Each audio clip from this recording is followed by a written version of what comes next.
Hi everyone, I'm Rosie Hawke and I lead tech innovation at Nike, and I'm here to represent. Please, can you explain in 2 or 3 sentences what you do day to day? As a global senior director working in innovation, I have a couple of key responsibilities. The first is to explore new technologies and to look at how we test and experiment those.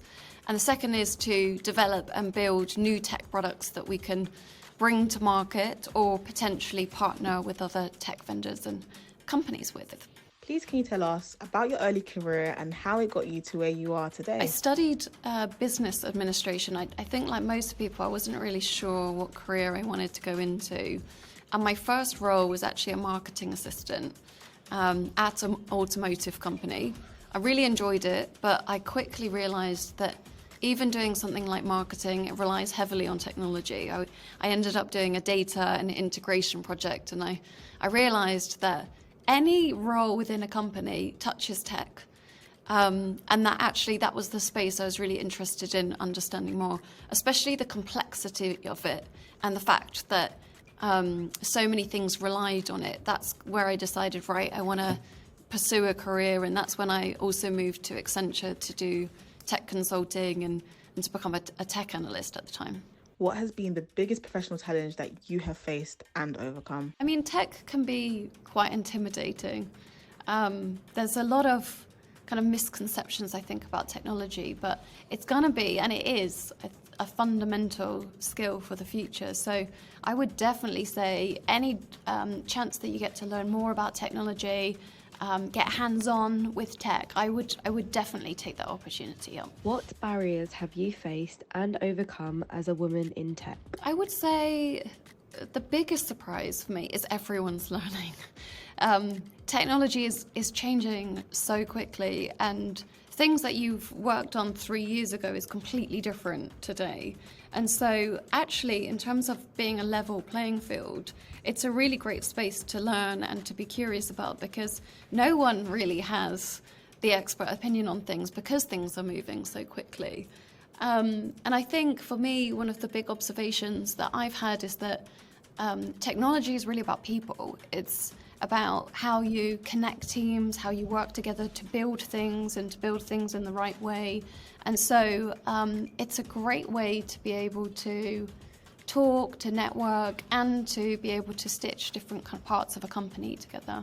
And that's what I've really enjoyed, let's say, in my role at Nike. What advice would you give women wanting to make a career switch to tech with no previous tech experience? Yeah, it's a great question, and I'm probably still figuring out that myself. I would say there's a ton of sources available, and you can get quite overwhelmed with reading articles and listening to podcasts. So what I try to do is have a focus, once a month or once every 2 months, to have like a deep dive on a topic. So, one month I might be okay, I'm going to just look at blockchain. Another month I might be looking just at automation. So I would definitely say take it steady, be patient, and try and go deep by looking at tech in phases, and then just ask a lot of questions, I think. There's so many different people exploring things, trying things, that being naturally curious really helps, and just asking questions that you may think might be a little silly but can reveal a lot. I think the other area that the tech world is synonymous with is jargon. We love acronyms, we love these scary words. But often, if you just ask what it means or what's behind those acronyms, it can really help. So I would just be bold and keep asking those things, because it will help make things a lot more simpler. What advice would you have for our community who are earlier on in their career and really need to build their soft skills? I always look, and especially when I interview or I think about teammates, there's 2 aspects. One is, do those people have the core set of skills to develop and learn these skill sets? The second is, do they have the growth mindset to be able to try things, to explore things and be curious? And so keeping those soft skills in mind, I think, is really key.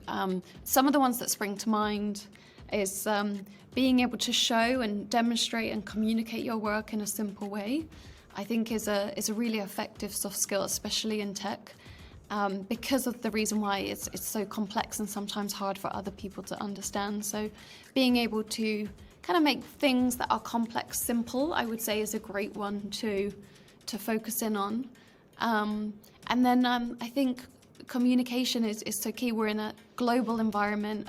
Just at Nike, we have teams working out of Poland, Atlanta, Portland, New York.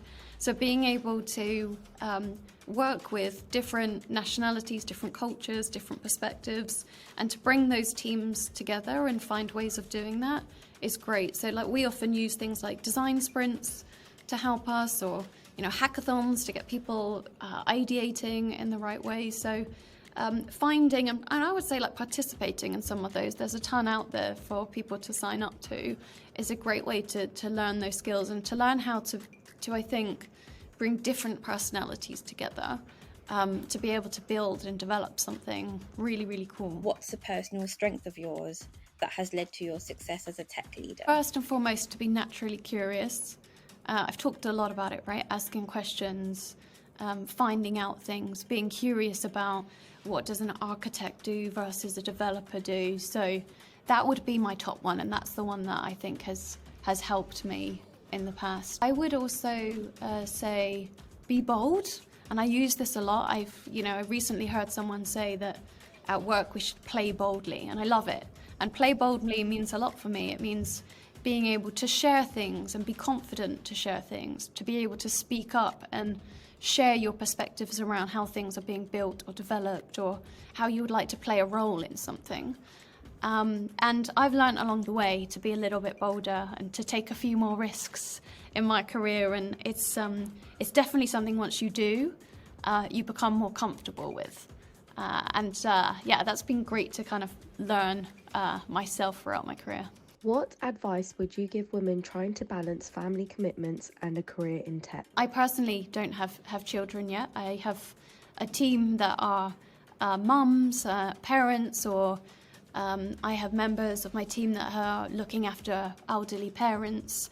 And for me, I think the essential skill is to be able to give yourself enough time to rest and recover, and to look at work patiently, but to ensure that each week you're taking time for yourself, whatever that might be, whether it's spending time with children and family, or learning a new skill, or doing sports.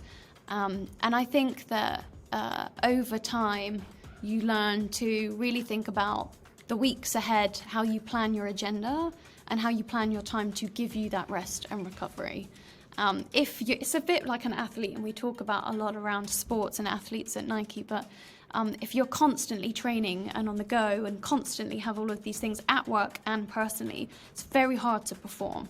And so a big part of being able to juggle different things is also taking the time out and giving yourself a break. And I'm lucky enough, I work in an environment that's super flexible and allows you to do that. So often, I'll take a yoga session at lunch and take 2 hours just to reset after a busy day and to just give myself a little bit of me time. And I think that's really important to do. I heard something amazing that I'm going to steal, and that is that we need to redefine what does productive mean.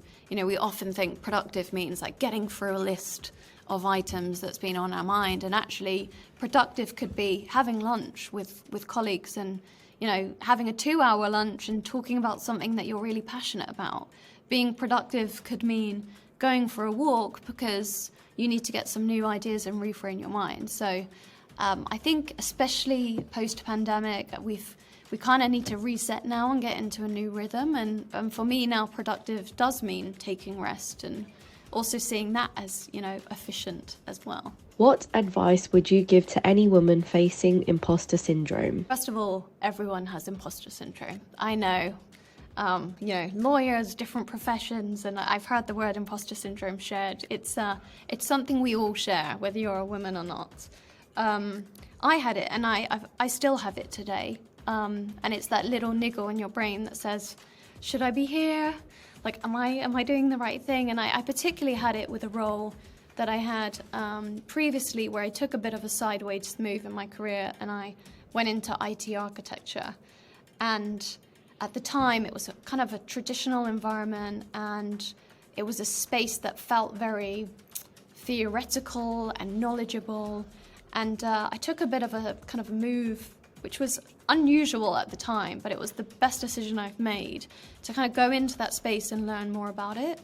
And it helps me still to this day, like going into IT architecture and figuring out how tech fits together, platform strategies, integration, data, and I found myself really enjoying it. It was like one of those like knowledge sponges moments where I just was like, I actually really like this, because I'm learning something completely different that I didn't expect. So I think in the moments when you feel you have imposter syndrome, it's probably the moments that you're learning the most. And so taking that and seeing it and flipping it in your mind and thinking, actually, this is the moment I can actually really try something and do something really different, I think is a good way to sometimes see those moments. What advice would you give any woman wanting to find a mentor? I've had a lot of mentors over the years, and it's really helped me. I think I would really, before you ask, is think about what you'd like to achieve with a mentor. And so the best technique, I think, would be that you come with a real aim of something that you want to learn, and that you choose a mentor that you feel will give you a different perspective or bring something different. And so often the type of mentors I've had are mentors that have a skill set that I either really admire or I feel that I'm kind of lacking and I really want to learn. And I think that if you come with a real ask of, my expectation is, I want to learn this, I see that you do this really well, and this is the specific skill that I really feel would add a lot of value. Or, you know, I noticed that you have children and you still kind of manage work and you still show up in an amazing way, and I just want to learn, how do you do that? That's a real genuine question. But I would say when you ask a mentor, come with a real focus, and a mentor, I think, would find it much more easier to then offer that time to help you on your journey. I would say I know a lot of women are ready to go and be mentors. I have mentees. Because I think we really see a role for women to raise the bar and like to raise others up. And so not a lot of people would say no. And so be brave, ask, and I would just say come with a real objective. And I think it makes it a lot easier then for a mentor to know how to help you. If you could share one word of wisdom to your younger self, what would it be? Imagining myself now, young Rosie, like keen, eager, loads of topics that they want to learn, I would say be open, spend the time to talk about yourself, your fears, the things that you love and that you're good at. So get to know a mentor on a personal level, and take the time to do that in the initial stages. I think that's really important. And then I would say just come prepared on those points that you really want to target. And it comes back to my earlier point. I think that I've learned, in the past you want to do everything and you want to learn as much as you can. I think as soon as you target and decide on like the one thing that you want to do and learn over the next 6 months, or the second thing that you want to do, it becomes a lot easier to phase. So I think that's been a good technique of mine, is like come with a few things that you want to work on, and then potentially change that the next year or the next 6 months. What successful techniques have you seen or used to make job specs appeal to diverse candidates? Recruiting is really important. It's the moment that we can bring in a more and aim to have a more diverse team and diverse workforce. So job descriptions, and there's a ton of data on this, it's a very interesting topic. Females in general will apply for roles that they think they can like 90%, 100% do. Like they need to check off all of the qualifications, and that's sometimes not the same for males. And so the best technique that we've really thought about to help with accessibility is to keep job descriptions very simple and very accessible. And that is meaning that we don't write a long checklist of qualifications, because we want to make sure that as many people have the chance to apply and often grow into that role. And so I would definitely say a good tip is to not complicate those job descriptions, and to keep that language really simple, and to give people that chance to go through the process and then understand whether there's a fit there or not. What are your thoughts on unconscious bias during the interview process? Also, as a company, we go through a lot of inclusive hiring training. That's something that everyone does, everyone must learn. And so that has really helped us also to spot those tips and to spot those moments when you might be having that bias in the recruitment process. And I think that really helps give everyone that equal opportunity that is important and is critical to making sure that more females come on board. And one of the things that we actually do as a company is use a platform to assess the language in the job description to understand if it's right and it's done at the right level. And so that's been a great check for us to make sure that everything that's on our website is accessible to all, essentially. What advice do you have for employers wanting to implement a mentorship scheme or buddy system? We're very lucky at Nike. We have a lot of learning and mentorship opportunities. So we've started something recently called leadership circles, and that is a way for employees to meet a range of different leaders on a personal level and to hear their experiences. So this isn't like a formal mentorship, but it's just a way of, I think, opening up and seeing vice presidents and kind of senior leaders in our company on a much more informal level. And it helps us reduce that feeling of these kind of very senior people and make that relationship a lot more human. So the leadership circles have definitely helped in the technology space. We've also got a huge amount of networks, for example, the United Network, the Women in Tech Community Network, the Black Employee Network, and all of that is there to inspire, to make sure you have a community that you can talk to about any topic, and essentially those allies that you want to have in a company. And I think really thinking about those communities is definitely something that I would advise all companies to do. And for those networks to make sure that they run independently by the community. There's nothing worse than a community being led by someone. It needs to be led by the whole entire group, and luckily we see that happening at Nike with a lot of new communities starting, every year. So I think that's an exciting space to kind of stay connected. How do you ensure your tech team fosters a culture of inclusivity? So one of the things that we are a big fan of are demos. And we do a lot of kind of tech demos where at the end of the month or the end of 2 weeks, people have a chance to share what they're working on, what they're doing. That is a perfect way to learn some of these key skills around presenting, but it also gives people this sense of showing off and being able to share what they're working on. So that really helps with inclusivity. How can companies increase representation of women in their tech teams? You see a lot of parallels with the sports industry, for sure. So, 10 years ago, we didn't see a lot of women's football or women's rugby on the TV.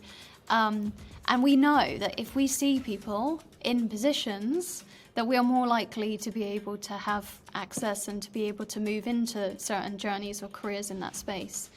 I think we have, just like sport, a chance to create an equal playing field and to make sure that, just like women's athletes, that women in tech are represented in the right way. When you used to think about male athletes, you could list them very easily on your fingers and kind of count them. With female athletes, it was harder, and that's changing now because of representation. You've got Serena Williams, who's won 23 championships, had a baby, and is coming back to play, and wants to take that risk and show people that you can do that. That's a great role model for people to look at and to be inspired by in sports. You've got Megan Rapinoe, the US football captain, who is fought for equal pay, and I saw the news this week that that's now paid off for the first time. And when you see these role models, you know that you have a space to play as well. And it's the same with tech. If you start seeing women leaders and you start to see people in positions that you aspire to be in, you are going to also start to pursue a career in tech yourself. So there is a huge importance of making sure that women tech leaders are visible, and that we also celebrate the fact that we have women in tech. I also, whenever I do these things, I also look at the other women in tech leaders and I look through their bios and their LinkedIn, because I'm so happy there are other leaders talking about these things. So I would always say promote as much as you can and really share in a very authentic way how women in technology are playing a role, because it will inspire and it will make a difference. And you can see that in the sports industry as well. What strategies can be used to empower staff and encourage upskilling? The big focus for us is the learning agenda. We have a tool called The Source, and that has kind of hundreds of training materials and courses that people can sign up to and complete anytime. And for us, that's been an important move from, doing one big training a year physically to being able to do a training a week. And so even for myself, I am starting to do a training like once every 2 weeks that might take half an hour. It's a great way to keep yourself up to date and to be able to learn and to incorporate that as part of work, not something that you sign up to and do only once a year. So that's a huge benefit, that we've got access to all of these materials. I think we are becoming a lot more flexible in how we work, and flexibility in getting that balance between working from home and working in the office. It's really key. We are now working in a 3-2 model, 3 days in the office, 2 days remote. And that's really helping teams have that time and that balance, and to be able to focus their work by, meeting people when they're on site, and then, having some more of that focus time. What are the top key tech trends you are expecting to disrupt? First of all, I do have a very cool role, but I'm very lucky because innovation is kind of everyone's role at Nike. And so when you work in technology, everyone has a role to play in innovation. And so we're constantly exploring, yes, really, really cool tech, but we're also exploring tech that can just help consumers in new ways. And that's innovation too. I am fascinated with how quickly AR and VR mixed reality is moving. I've been exploring that space like 5-10 years ago, and it's now just so much more accessible, so much easier to be able to create 3D models. So I think we're going to see a lot more storytelling, a lot more use cases that was really expensive to develop in this space become a lot more accessible. So that is definitely one of those trends that I have my eye on, and I'm looking at, every day. Blockchain, I think, is a really complex one, but just the promise of being able to have trusted data and to be able to share data in new ways or own data, I think, is a really, really interesting theme. It's such a complex space. I'm still learning every day. I'm still trying to figure out the NFTs and buy a few myself to get my head around the community.